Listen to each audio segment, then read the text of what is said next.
Hello friends, welcome to my channel excellent coaching. Group behaviour start करेंगे आज। Group behaviour में सबसे पहले ग्रुप पोलराइजेशन के बारे में बात करेंगे। ग्रुप पोलराइजेशन का मतलब है कि जब हम किसी ग्रुप में होते हैं तो हम एक्सट्रीम बहुत ज़्यादा हो जाते हैं। पोलर का पोलराइजेशन का मतलब क्या होता है? या तो बहुत ज़्यादा पॉजिटिव या बहुत ज़्यादा नेगेटिव।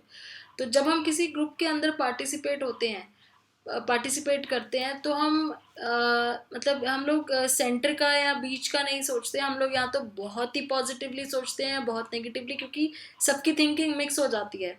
मतलब आप ये सोच लो कि अगर बहुत सारे पॉजिटिव थिंकर्स एक साथ ग्रुप में हैं तो वो बहुत ही ज़्यादा पॉजिटिव हो जाएगा ग्रुप। अगर बहुत नेगेटिव थिंकर्स हैं ग्रुप में, चाहे वो थोड़े थोड़े ही नेगेटिव हो, रियल लाइफ में इंडिविजुअली वो थोड़े थोड़े ही नेगेटिव हैं, लेकिन अगर वो ग्रुप में सारे मिल जाते हैं तो वो बहुत ज़्यादा नेगेटिव ग्रुप हो जाता है। तो ग्रुप पोलराइजेशन मतलब कि जब ग्रुप में लोग होते हैं तो वो एक्सट्रीम पोजीशन चूज करते हैं और रिस्कियर एक्शन ज़्यादा चूज करते हैं। मतलब कि वो सोचते नहीं है ज़्यादा रिस्क लेने में, क्योंकि वो एक्सट्रीम एक्शंस लेने में डरते नहीं हैं। अब जैसे इसमें एग्जांपल है कि मान लो जूरी है। जूरी क्या होती है? जब बहुत सारे जजेस एक साथ बैठ के डिसाइड करते हैं किसी की पनिशमेंट के बारे में। अगर वो इंडिविजुअल जूरी में जो लोग हैं इंडिविजुअली वो इतने ज़्यादा हार्श नहीं है, तो वो मिलके अगर डिसाइड करेंगे पनिशमेंट तो वो इतनी ज़्यादा हार्श नहीं होगी। लेकिन अगर वो इंडिविजुअली ऐसे लोग हैं जो बहुत ज़्यादा हार्श पनिशमेंट देने में बिलीव करते हैं, तो जब वो ग्रुप में मिलके डिसाइड करेंगे एज ए जूरी तो वो बहुत ही ज़्यादा हार्श पनिशमेंट को डिसाइड करेंगे। तो ये कहने का मतलब ये है कि जब ग्रुप में हम लोग होते हैं तो हम पोलराइज हो जाते हैं, या तो बहुत नेगेटिव या बहुत पॉजिटिव। डिपेंड करता है कि किस तरफ ज़्यादा व्यूज़ हैं लोगों के। तो ग्रुप में जाके हम कभी भी अपनी पोजीशन सेंटर में नहीं रखते हैं या मीडियम नहीं रहते हैं, या तो बहुत ही ज़्यादा नेगेटिव हो जाते हैं या बहुत ही ज़्यादा पॉजिटिव हो जाते हैं। उसके बाद आगे बताया है कि ऐसा हम क्यों करते हैं। ग्रुप ग्रुप पोलराइजेशन में क्या होता है ऐसा कि हम लोग बिल्कुल ही एक तरफ हो जाते हैं। तो यहाँ पे दो रीज़न इन्होंने समझाने की कोशिश दी है। पहले तो है सोशल कंपैरिजन क्योंकि होता है। तो जब हमारा आपस में कंपैरिजन होता है तो हम इस तरीके से बिहेव करते हैं कि हमें एक डिज़ायरेबल, सोशली डिज़ायरेबल दिखाना चाहते हैं अपने आप को। हम अपने आप को ग्रुप से अलग नहीं करना चाहते। जो जो चीज़ हम आगे भी पढ़ेंगे, सोशल आइडेंटिटी थ्योरी में भी आएगी ये चीज़, कि हम हमेशा ये चाहते हैं कि हम सोशली डिज़ायरेबल दिखें। जो ग्रुप कर रहा है हम भी वही करें, अलग से ना नजर आए। तो इसलिए हम भी वही करते हैं जो ग्रुप कर रहा है। प्लस एक दूसरी चीज़ आती है कि इंफॉर्मेशनल सोशल इन्फ्लुएंस हो जाती है। इंफॉर्मेशनल सोशल इन्फ्लुएंस का मतलब ये है कि आप अगर कम थोड़ा सा सोचते हो नेगेटिव, आपके ग्रुप में लोग ज़्यादा बोल रहे हो तो आपको लगता है कि शायद आप गलत बोल रहे हो सकता है उनके पास इंफॉर्मेशन ज़्यादा है, हो सकता है उनको ज़्यादा चीज़ें पता है, तो हमारी इंफॉर्मेशन कम है, तो हमें अपनी इंफॉर्मेशन पे डाउट होने लग जाता है। इसलिए हम उनके बिहेवियर से क्यों लेना शुरू कर देते हैं कि जैसे वो कर रहे हैं हमें भी वैसे करना चाहिए। तो ये दो रीजंस बताए हैं ग्रुप पोलराइजेशन के। फिर आता है नेक्स्ट इफेक्ट, आता है social facilitation and social loafing. Social facilitation में होता है कि हमें जब दूसरे के सामने परफॉर्म करना हो तो हम कैसे परफॉर्म करते हैं। क्या हम अच्छा परफॉर्म करते हैं दूसरों के सामने, कि हम बुरा परफॉर्म करते हैं। तो यहाँ पे डिपेंड करता है कि आपको अपना टास्क कैसा लगता है। अगर आपका टास्क इजी है तो आप दूसरों के सामने और ज़्यादा बेटर परफॉर्म करोगे। अगर आपका टास्क डिफिकल्ट है तो हो सकता है कि आप दूसरों के सामने और ख़राब परफॉर्म करो। तो the perceived difficulty of the task seem to determine the whether the particular effect of the presence of other, कि कितना डिफिकल्ट टास्क है, आपको वो टास्क कितना डिफिकल्ट लग रहा है उस पर डिपेंड करता है कि आप दूसरों के सामने अच्छा परफॉर्म करोगे या खराब करोगे। अब जैसे डांस करना किसी को इजी लगता है, अच्छा लगता है, तो वो बहुत अच्छा परफॉर्म करेगा।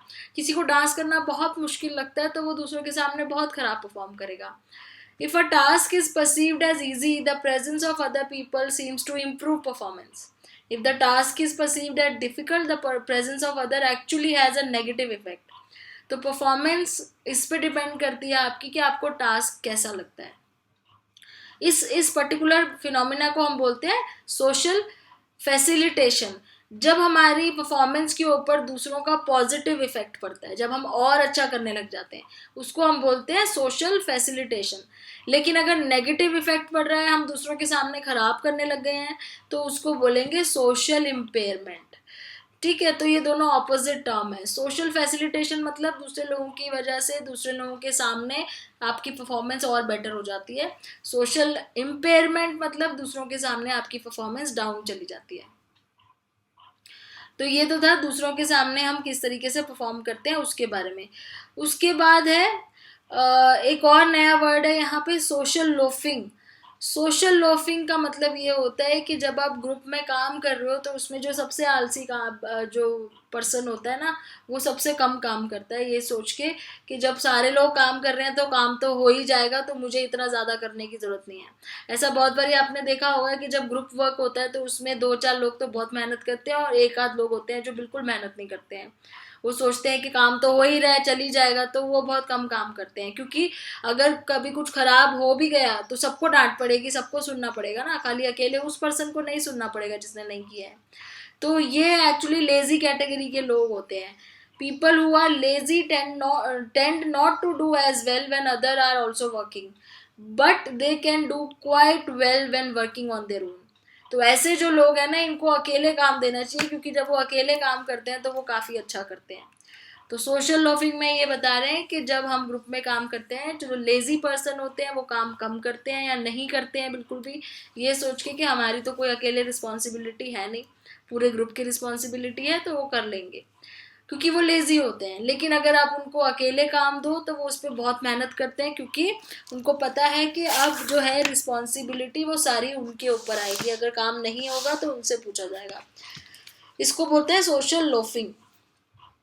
और ये अगेन यहाँ पे इन्होंने कल्चर के अकॉर्डिंग कंपेयर किया गया है कि सोशल लोफिंग चाइना में एज कंपेयर टू यूएसए बहुत कम होती है।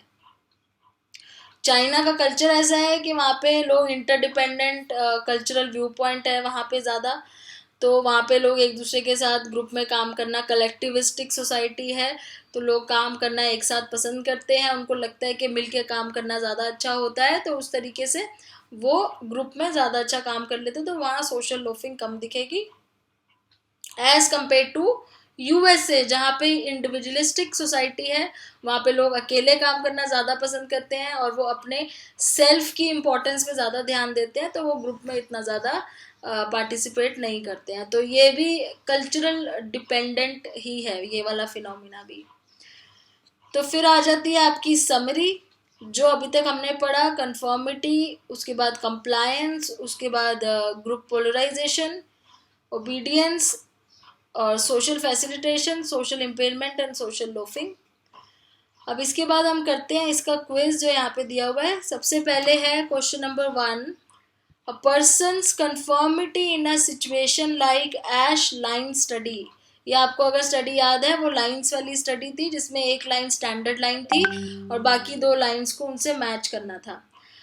तो उसकी बात कर रहे हैं कि a person's conformity in a situation like Asch line study is most likely to be strongest. उस टाइम पे कंफर्मिटी सबसे ज़्यादा कब होगी किसी की, तो कौन सी सिचुएशन में कंफर्मिटी सबसे स्ट्रॉन्गेस्ट होगी? The person is in the room with only one other person, the at least one other person agrees with the person is from Hong Kong, the person is from USA. तो यहाँ पे किस वाले particular उससे conformity बढ़ जाएगी?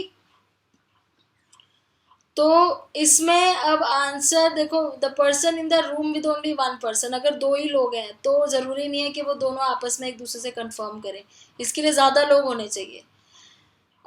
फिर है the person at least one other person agrees with the person, अगर उस पर्सन के साथ एक दूसरा पर्सन भी एग्री कर रहा हो तो अगेन एक पर्सन के एग्री करने से तो होगा नहीं, ज़्यादा लोग एग्री करते हैं तभी लोग कंफर्म करते हैं। नेक्स्ट है the person is from Hong Kong and person is from United states. तो अगर आपको याद है, हमने कल्चर बेस में भी पढ़ा था इसमें कि कल्चरल डिफरेंस होता है कि जो कलेक्टिविस्टिक सोसाइटी वाले लोग हैं वो कंफर्म ज़्यादा करते हैं। तो यहाँ पे हांगकॉन्ग है जो कलेक्टिविस्टिक सोसाइटी है, तो उसमें जो होगा वो ज़्यादा कंफर्म करेगा, तो इसका आंसर होगा सी। नेक्स्ट क्वेश्चन आ जाता है, in a group think members of the group, group think में क्या करते हैं? Have an illusion of invulnerability, avoid stereotyping, like to rock the boat, sometimes question the morality. तो ये तीनों चीज़ें वो करते हैं एंड ये तीनों चीज़ें इसके साथ मेंबर्स क्या करते हैं, have an illusion of invulnerability. Illusion of invulnerability मतलब उनको ये लगता है कि हमें अभी कोई हार्म नहीं हो सकता है क्योंकि हम ग्रुप में हैं। ये नहीं करते हैं, स्टीरियोटाइप अवॉइड नहीं करते हैं, उल्टा ग्रुप में जब होते हैं तो और ज़्यादा स्टीरियोटाइपिंग करते हैं। और like to rock the boat every now and then, ऐसा भी नहीं होता है। Sometimes question the moral righteous of the group. Group को कभी क्वेश्चन नहीं करते हैं, मेनली यही होता है कि वो अपने आप को सोचते हैं कि वो कभी यहाँ पे गलत नहीं हो सकते क्योंकि वो ग्रुप में है। उसके बाद क्वेश्चन नंबर 3 आ जाता है, when the members of a cult are trying to enlist a new recruit, they start asking the recruit to make small commitments such as attending a short meeting, helping out a social function. Then the commitments get more involved, such as staying for a longer period of time, eventually for major donation of the money. ये अब वो technique की बात कर रहे हैं, अगर किसी को कंप्लाई कराना है तो वो कल्ट मतलब किसी ग्रुप की बात हो रही है। तो ग्रुप का मेंबर को अगर कोई बनना चाहता है कल्ट ग्रुप का, तो उसको पहले छोटी छोटी रिक्वेस्ट की जाती है, धीरे धीरे रिक्वेस्ट बढ़ा देते हैं। तो ये कौन सी वाली टेक्निक है जिसमें पहले छोटी छोटी चीज़ें रिक्वेस्ट करके धीरे धीरे रिक्वेस्ट बढ़ाने के लिए बोला जाता है? तो ये है foot in the door technique. फिर question number 4, which of the following has been shown to be true concerning the teachers in Milgram experiment. Milgram के एक्सपेरिमेंट में टीचर्स से कंसर्निंग क्या चीज़ इसमें सही है? Most of the teacher was sorry to have been apart. They found to be psychological weak-minded people. Follow-up psychiatric exam found no signs of psychological problem. They were not ordinary people. तो इसमें से जो सही आ रहा है वो सी है, क्योंकि ये वाली लाइन गलत है कि वो सॉरी थे। ऐसा कुछ नहीं है कि वो सॉरी नहीं थे उस एक्सपेरिमेंट में पार्ट लेके, वो बिल्कुल भी उनको कोई सॉरी फील नहीं हो रहा था। दूसरा भी गलत है कि वो साइकोलॉजिकल वीक माइंडेड पीपल थे, ऐसा भी नहीं है, वो साइकोलॉजिकली वीक भी नहीं थे। और वो ऑर्डिनरी, ऐसा भी नहीं है कि वो ऑर्डिनरी लोग नहीं थे। तो ये तीनों गलत है, बी सी पार्ट सही है कि जब उनका फॉलो अप किया था तो वो एकदम नॉर्मल थे, उनको कोई प्रॉब्लम नहीं हुई थी उसके बाद भी। लास्ट है, Alex who is in the honours programme fail to do his share of the work on the group project with his 4 classmate. Alex was most likely to be engaged in. तो group में काम कर रहा था Alex, लेकिन उसने अपना काम नहीं किया क्योंकि वो ग्रुप के ऊपर डिपेंडेंट था। तो ये किस चीज़ का केस है? सोशल लोफिंग का केस है। तो इसके बाद हमारा नेक्स्ट टॉपिक आएगा social cognition, attitude, impression formation and attribution. इसको नेक्स्ट वीडियो में स्टार्ट करेंगे। Thanks for watching.